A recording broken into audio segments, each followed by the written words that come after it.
Okay everybody, it is a cold winter day. It's going to be 30 degrees tonight, so we decided to get some collards and turnips from the local farmers market here in Milton and make some collards and turnips. So we're going to get weird with this recipe. Samantha's going to walk you through it, and it already smells good, so here we go.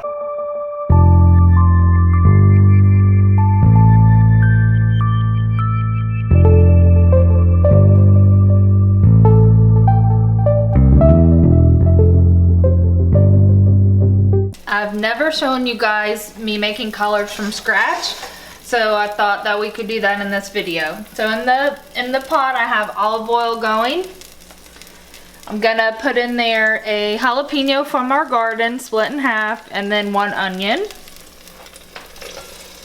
Alright, to that I have some ham here. Just gonna throw that in there and get that all nice and brown and cooked and tender.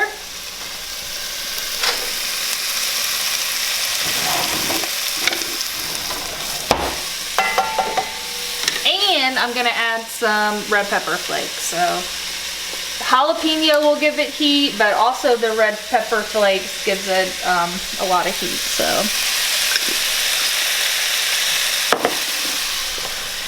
Alright, we're gonna let that just cook a little bit, the onions to get translucent and the ham to cook down slightly, and then we will add the liquid. So we'll check you in a minute. So the process leading up to this is I brought the turnip greens and collards home. I cut the stems out of them, straight down the middle. I cut the stems out. I basically cut the collard leaves in half just to condense them down a little bit. I pulled the stems out of the turnip greens, and then I diced the turnips themselves and washed them all off, and we've gotten to this point for them to get ready to go into the pot. So bear with us. We decided to buy these collards instead of getting them from the garden because our garden collards didn't get big enough this year. They're basically like still small. We were able to get like 2, or I think we've had 3 pots of collards from them so far, but for some reason the water and the cold, it didn't really do well enough for them to get big like from the farmers market. So it was like $2 a bushel, $2.75. So we just went and bought some. You know, you can just say our green thumb didn't do too well this winter, but we're still eating collards. One more thing that we're gonna add while the onions and stuff are sauteing is bacon fat. So bacon fat is a must-have with collards. And what makes ours a little unique is that one time we cooked bacon that had like brown sugar on it. So our bacon fat is a little sweet, which for collards is perfect because we add a little bit of brown sugar in it anyways.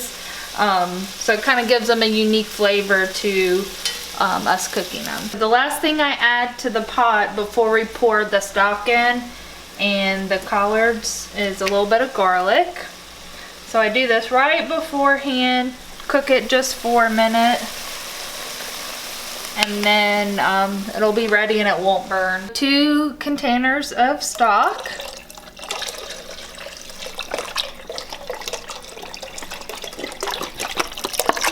I'm a little impatient and like to squeeze it. You can see the jalapeno in there. Yeah, and then to this, we're gonna add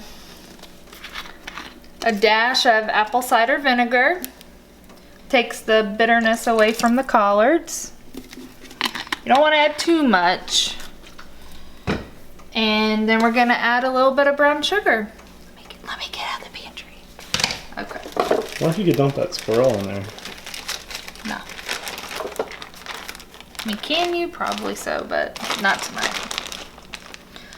So I'm just gonna add a little pinch of brown sugar. You can always add more to it. When the collards are cooking, if you feel like it needs a little bit more brown sugar, salt, or apple cider vinegar, then you can always add more. That's it. Once this starts to boil, we'll start adding the collards and the turnips. Alright, so the pot is boiling. So time to add the turnips and then the collards and turnip leaves. They're just bite-sized pieces. We did not skin them. I never have before, and they taste fine.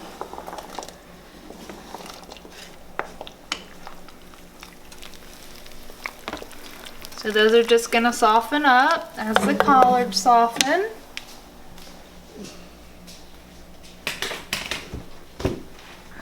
All right, so we're gonna do half collard greens and half turnip leaves.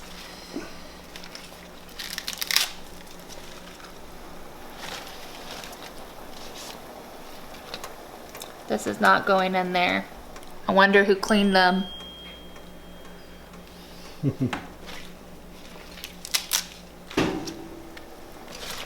Just gonna stick them under the hot boiling water and they will pretty much instantaneously soften.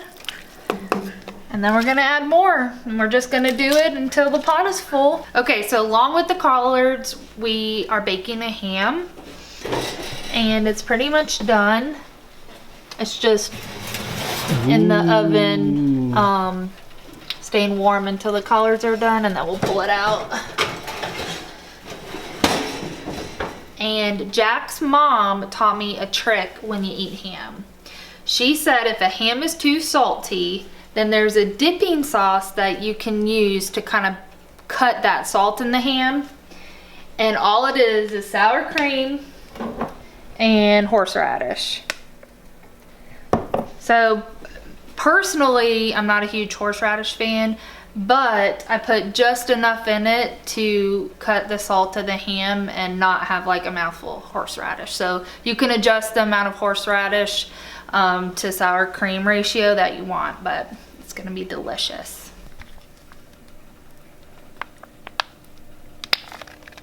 Ooh, I can smell the horseradish.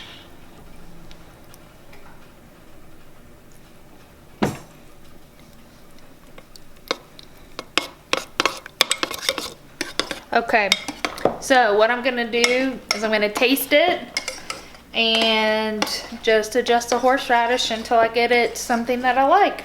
And then Jack will eat it because he doesn't really care. All right, guys, so here's the finished product of our turnips and collard greens together with ham. And yes, you can cook them together. The guy at the farmer's market tonight berated me for saying that I was gonna cook them together. I know they taste differently, the two of them, but when you get your sauces together and you're short on collards and you got a lot of turnips or the other way around, hey, you can cook them together. So here's what we got right here. Check it out. They're looking good. Got some mashed taters. And we got the ham all ready to go. So if you use this recipe, guys, you can cook them together. It kind of cuts the taste. And you know, then you just got to adjust fire with what kind of season, if you need more season or not, however your tastes like it. So we're gonna go over here and eat this ham and these turnip greens because I already taste them and they're phenomenal. And Samantha's getting Star Wars ready. So see you guys later.